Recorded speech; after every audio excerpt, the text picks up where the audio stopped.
ಸಾರ್ವಭೌಮ ಸುಜ್ಞಾನ ಚಕ್ರವರ್ತಿ ಜಗದ್ವಂದ್ಯ ಜಗದ್ಗುರು ಸಿದ್ಧಾರೂಢರ ಪಾವನ ಚರಣಾರವಿಂದಗಳಲ್ಲಿ ನತಮಸ್ತಕನಾಗಿ ತತ್ಸ್ವರೂಪರಿಯಾಗಿರುವ ಮೌನಯೋಗಿ ಸ್ಥಿತಪ್ರಜ್ಞ ಬ್ರಹ್ಮವಿದ್ವರಿಷ್ಠ ಗುರುನಾಥಾರೂಢರ ಚರಣಾರವಿಂದಗಳಲ್ಲಿ ನತಮಸ್ತಕನಾಗಿ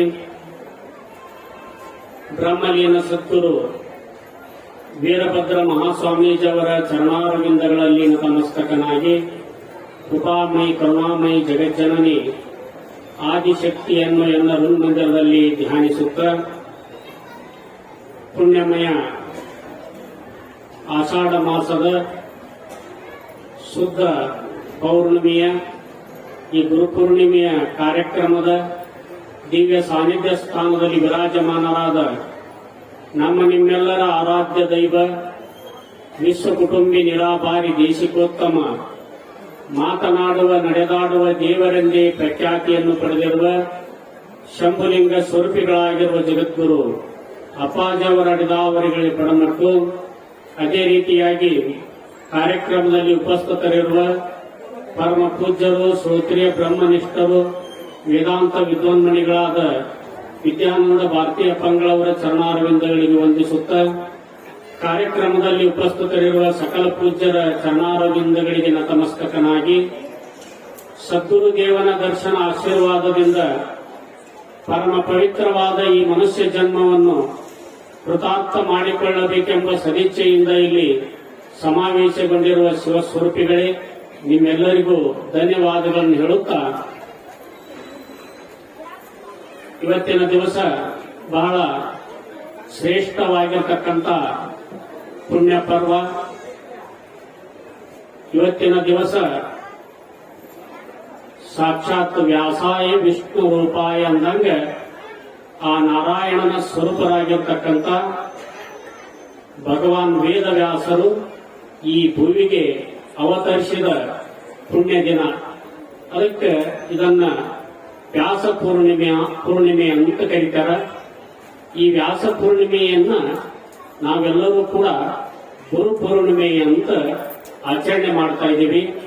ಇವತ್ತಿನ ದಿವಸ ಶಿಷ್ಯರಾದಂಥವರು ಸದ್ಗುರುನಾಥನ ದರ್ಶನ ಸ್ಪರ್ಶನ ಅವರ ಸಂಭಾಷಣೆ ಮಾಡಿಕೊಂಡರೆ ಆ ಭಕ್ತರ ಎಲ್ಲಾ ಇಷ್ಟಾರ್ಥಗಳು ಕೂಡ ಈಡೇರಿ ನಿತ್ಯ ಸುಖ ಪ್ರಾಪ್ತಿಯಾಗುತ್ತದೆ ಅಂತ ಪುಣ್ಯಮಯ ಪರ್ವ ಇವತ್ತಿನ ಈ ಗುರುಪೂರ್ಣಿಮೆಯ ಕಾರ್ಯಕ್ರಮ. ಅದಕ್ಕೆ ಸ್ವಾಮಿ ವಿವೇಕಾನಂದರು ಹೇಳಿದರು, ಎಲ್ಲಾ ದೇಶಗಳಲ್ಲಿ ಗುರುವಿನನ್ನ ಒಬ್ಬ ಮಾರ್ಗದರ್ಶಕ ಅಂತ ನಂಬ್ತಾರಂತ. ಜಸ್ಟ್ ಅವರೊಬ್ಬ ಟೀಚರ್ ಅಂತ.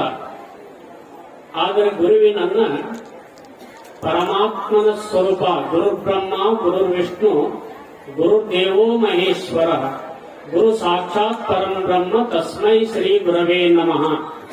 ಗುರು ಬ್ರಹ್ಮ ವಿಷ್ಣು ಮಹೇಶ್ವರಕ್ಕಿಂತಲೂ ಶ್ರೇಷ್ಠ ಅಂತ ತಿಳ್ಕೊಂಡು ಗುರು ನನ್ನ ಸಾಕ್ಷಾತ್ ಬ್ರಹ್ಮ ಪರಮಾತ್ಮನ ಸ್ವರೂಪ ಅಂತ ನಂಬುವ ಆರಾಧಿಸುವ ಏಕೈಕ ದೇಶ ಯಾವುದು ಅಂತಂದ್ರೆ ಅದು ಭಾರತ ದೇಶ.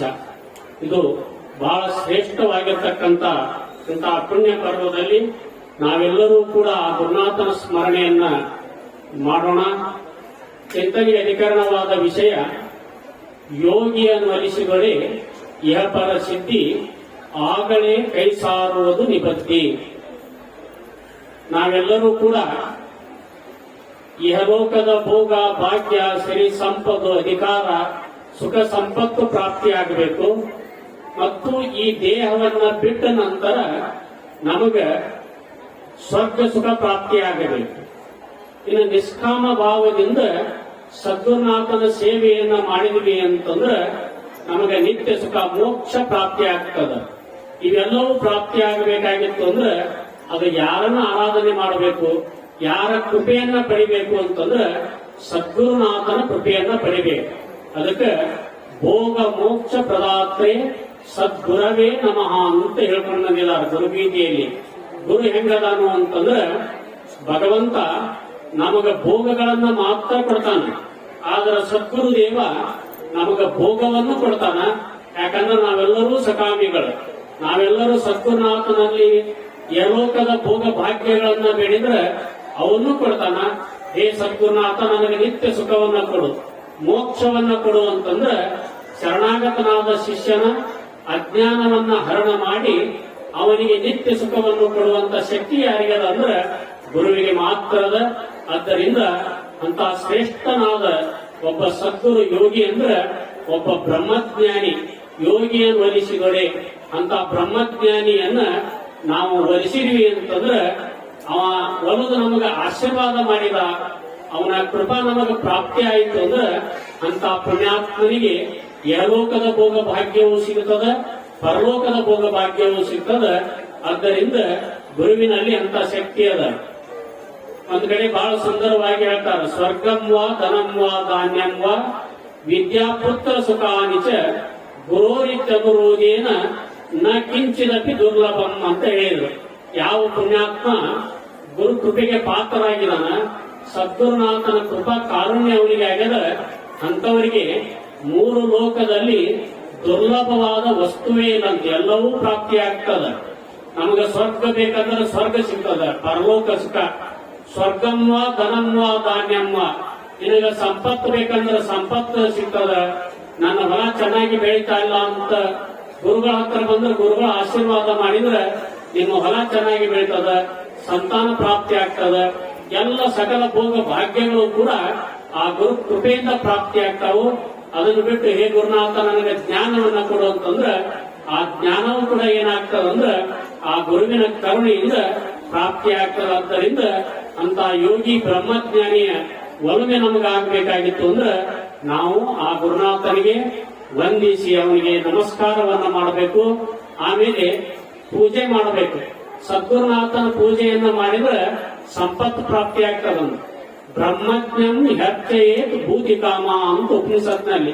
ನಿನಗೆ ಸಂಪತ್ತು ಬೇಕಾಗಿತ್ತು ಅಂತಂದ್ರೆ ಒಬ್ಬ ಬ್ರಹ್ಮಜ್ಞಾನಿ ಗುರುನಾಥನನ್ನ ಭಕ್ತಿಯಿಂದ ಶ್ರದ್ಧಾ ವಿಶ್ವಾಸದಿಂದ ಅವರ ಪೂಜೆ, ಅವರ ಅರ್ಚನೆ, ಅವರ ಸ್ತುತಿಯನ್ನ ಮಾಡಿದ್ವಿ ಅಂತಂದ್ರೆ ಎಲ್ಲವೂ ಕೂಡ ನಮಗೆ ಪ್ರಾಪ್ತಿ ಆಗ್ತಾವ. ಆದ್ದರಿಂದ ಇವತ್ತಿನ ಈ ಗುರು ಪೂರ್ಣಿಮೆ ಪುಣ್ಯ ಪರ್ವದಲ್ಲಿ ನಾವೆಲ್ಲರೂ ಕೂಡ ಜಗದ್ಗುರು ಸಿದ್ಧಾರೂಢರ ಅವತಾರ ಶಿವಾನಂದ ಭಾರತಿ ಗುರುವರ ಬದ್ಧ ಮಾನವರ ಉದ್ಧಾರಗೈಯಲು ಗೈಯುತ್ತಿರುವನು ಸಂಚಾರ ಅಂದ ಹಾಗೆ ಜಗದ್ಗುರು ಸಿದ್ಧಾರೂಢರ ಅವತಾರ ಯಾರು ಅಂತಂದ್ರೆ ಜಗದ್ಗುರು ಅಪ್ಪಾಜಿಯವರೇ ಜಗದ್ಗುರು ಸಿದ್ಧಾರೂಢರಾಗಿ ನಮ್ಮ ನಿಮ್ಮೆಲ್ಲರನ್ನ ಉದ್ಧಾರ ಮಾಡ್ತಾ ಇದ್ದಾರ.